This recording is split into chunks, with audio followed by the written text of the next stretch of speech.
What is up guys, and welcome back to the final tier list video for the Mighty Winter pod of the Ragnarok event. In this video, I will rank all the players from the week 3 of the Ragnarok Mighty Winter. This video will have all the 3 tier lists, so if you're interested in one and not the other, you can skip past to it, and we will take on these tier lists in the ascending order. So first up, we have this tier list in front of us, which is for the players that cost 300 to 450 shards.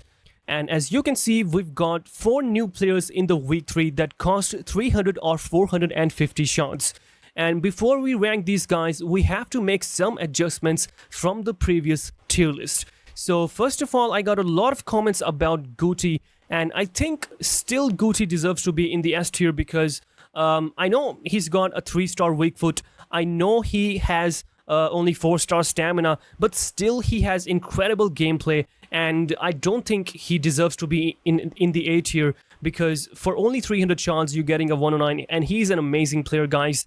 And all the players that cost 300 shards, they do have some weaknesses. These are not absolute perfect players. They will have something that you will have to compromise about, and I think that is the purpose of these tier lists, so that you can decide if the player is worth it or not. And for only 300 shards, I think Guti is absolutely worth it, despite having 3-star weak foot and 4-star stamina. Next up is Rafael Guerrero, and I think Guerrero is going in the B tier because I forgot the fact that he's only 108 for 300 shards, so he is, I think, a bit pricier. So and his gameplay is also not that impressive. He's a very attacking fullback, and he doesn't even have that much pace, but you do get some decent amount of gameplay from him, but it is not out of the world. So I think B tier is really good for Guerrero. Next up, we have Pedro and Mane, and I think Pedro and Mane are justified in the S tier because S plus means you're getting a player that is worth more than the shards. So if you're paying 300 shards for Pedro, I think you're getting exactly what you're paying for. You're not getting extreme pace because he only has 117 pace. Same goes for Sadio Mane. If Mane's price tag was about 300 shards, then I think he would have been a really good contender for the S plus category. But because he cost 450 shards, I think he's justified and he gets you the right amount of performance. So with that out of the box, now let's talk about the new guys. So first up, let's talk about Aubameyang. I think Aubameyang is going in the S tier, and let me tell you why. So as you can see, he's got really decent stats, and other than the stats themselves, he's got a really good gameplay. The only issue that you would find is the stamina, I think, which is only 72, and that translates into 4-star stamina. So you might be thinking that this is a really bad stamina for him, but trust me guys, it is not that bad because as you can see, he's got high-low work rates. So his defensive contributions are absolute minimal.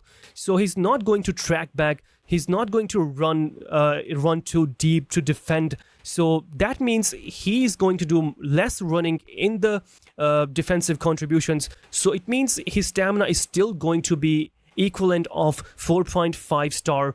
And that is why I think Aubameyang is going in the S tier. He's got 4-star skill moves, 4-star weak foot, 6'2" height, which is really good for strikers. And overall, he's got really balanced stats too, as you can see yourself. And if we talk about the traits, he's got finesse shot, flare, and outside foot shot trait. And these are excellent traits for any striker. And that is why Aubameyang is in the S tier. Next up, let's talk about Beasley. And Beasley is going in the B tier, I think, because let's talk about his stats too. Here we are. He doesn't have any traits. He's got high medium work rates. He's got 3-star skill moves, which really limits his attacking options. Pace is okay, but he's an LM, so he's not getting any pace benefits, any pace boost from his skill boost. So, and his shooting is also not that impressive. He's a good option if you just want him to, do some defending and just be in that LM position and not get too much involved with the attack. He offers you good control as well because he's got 124 pace and 126 passing. Sorry, 126 pace and 117 passing is not that bad, to be honest. But I think he has bad shot passing. He's a good crosser of the ball, maybe that's why. But I don't think he's that good of a player, so that is why I am putting him in the B tier.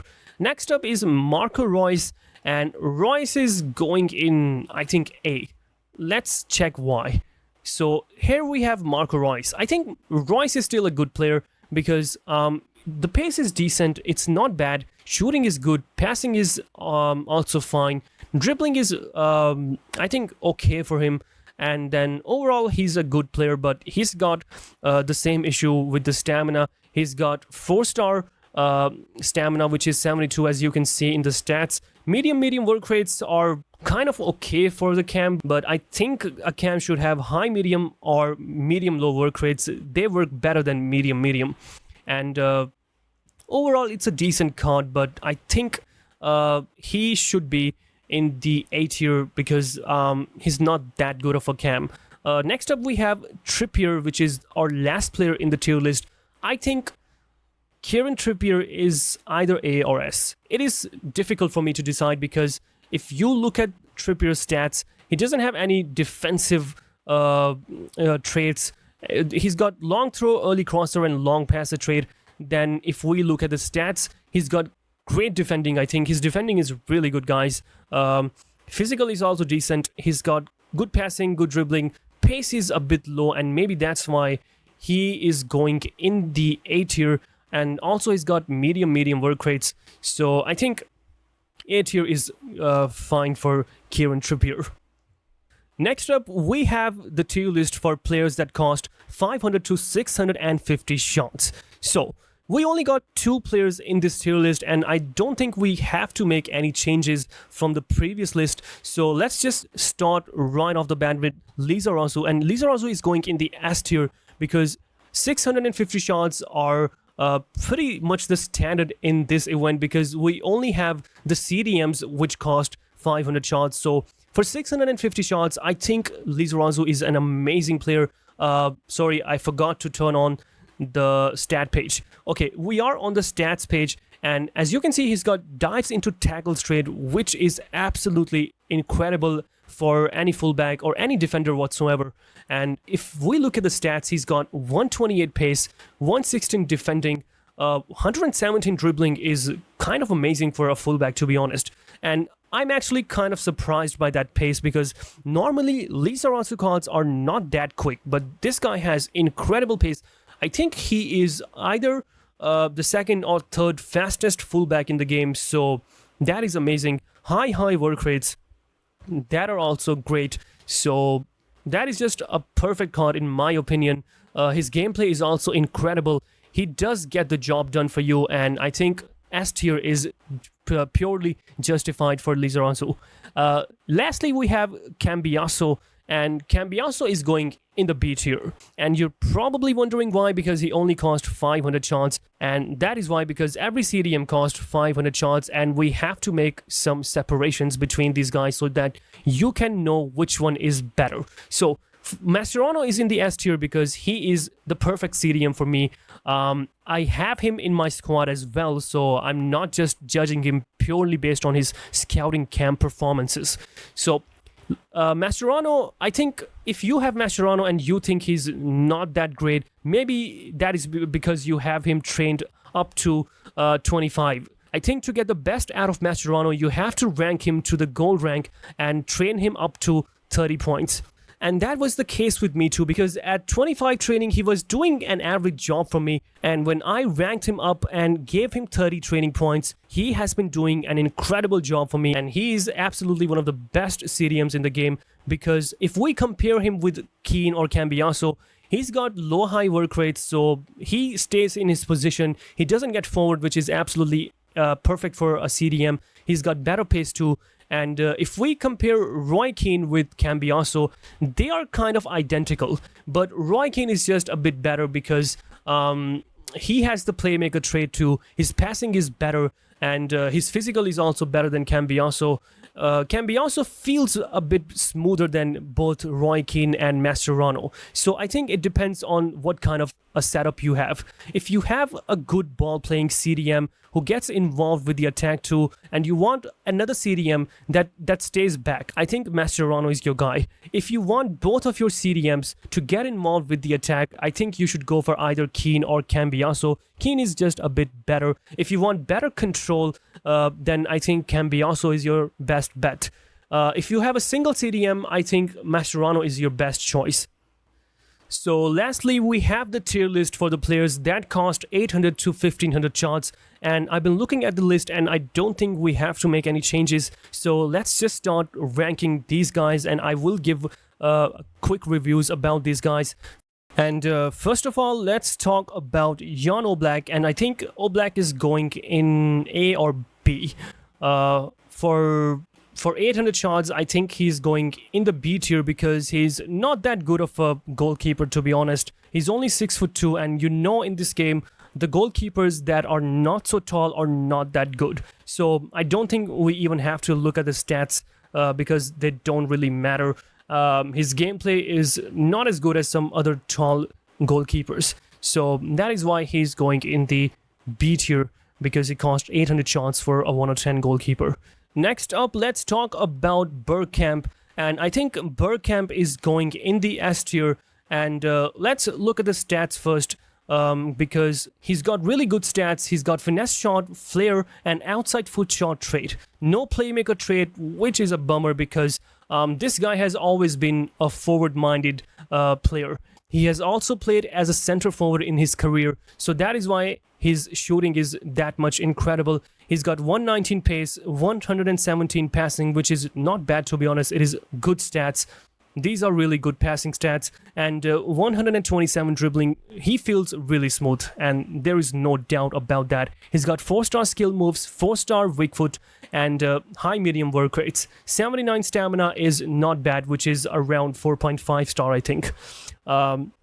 If we were to compare this guy with some other cams like Palmer or Bobby Charlton, I think he's not up to that level. But I can't really put him in A because he only cost 800 shards, and he's 111 COD, so that is completely worth it, and I think he deserves to be in the S tier. Next up, let's talk about Pavel Nedved, and Nedved is going in the S tier too for me, and let me tell you why.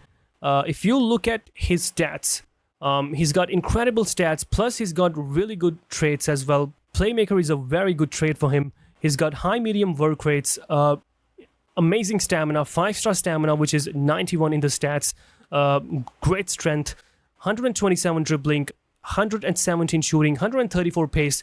I think he's the fastest LM in the game, and even if you don't get any pace boost from the skill boost, you still get 170 pace when you train him to max. So that is a really good thing about this card. He feels really, really smooth, and his overall gameplay is great. The only downfall about this card is that he is an LM, and I think if you are playing with a formation where you actually use an LM, he is a really good option for you, and he's completely worth 1000 shots for 111 COD.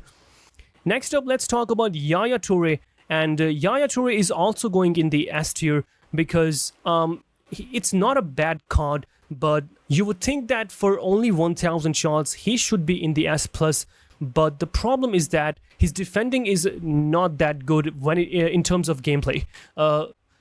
As you can see, he's got crazy stats overall. He's a really versatile card. He's got medium work rates, which I think medium work rates are good for CMs, but not for CDM. He should have had medium high work rates, and his defensive stats look really solid, but still you don't feel that kind of a defensive presence with Yaya Toure.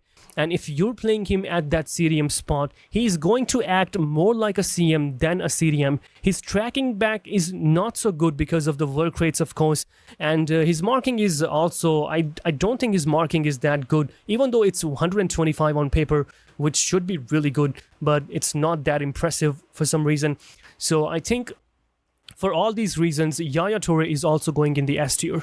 Next up, we have Ginola. And Ginola is 100% S plus because I know he cost 1500 shards, which is really expensive. But if you look at his stats, I mean, it is incredible. 135 pace, 128 shooting, 122 dribbling. It doesn't look that good, but in terms of gameplay, it is fine. His skill stun is decent. His skill moves feel smooth, and he's got 113 physical too, and you actually feel that physical. If you want a full review about Ginola, I have posted the full review on my channel where I played him as a striker, left winger and cam, and gave my honest reviews, and also gave you guys some suggestion as to how you should be playing with this card. And I think that would really clear up some doubts about this guy. But still, this guy is 100% an S+. And lastly, we have Bastian Schweinsteiger, and Schweinsteiger is also going in the S+. And I know you're gonna think why, because he is a 110 OVR player and he cost 800 shards, and according to that logic, shouldn't Carvajal should be at least in the S tier? Well, I've explained why I put Carvajal in the A tier before, and maybe you should check that video out. But if we talk about Bastian Schweinsteiger, let's look at the stats first. So if you look at the stats, he's got long passer and playmaker traits, which are really good for CMs. Secondly, he's got great stats: 110 pace, 124 passing, 122 dribbling, 102 defending, and 100 physical. So normally Bastian Schweinsteiger is considered a box-to-box card, and he rightfully so, because he's got high work rates, 4-star skill moves, 4-star stamina. Everything about this card is extremely balanced. Just one thing, his passing and dribbling feel incredible. I know you might want to use this guy as a box-to-box player, and you're probably thinking he's not a playmaker or that kind of a controlling kind of a player. But guys, he is everything. He does everything. His pace feels incredible. He does really well defending-wise too. And, you know, passing and dribbling are just amazing. I have him in my squad too, and he has been a game changer for me. So I think he deserves to be in the S+ too. So that wraps up all these tier list videos, and I hope you guys enjoyed this video. I know I am very late with this video, but I hope it still helps you out. And if it does, then please don't forget to like this video, subscribe to the channel, and turn on notification bell. And don't forget to follow me on my social media accounts as well. And I will see you guys in the next video.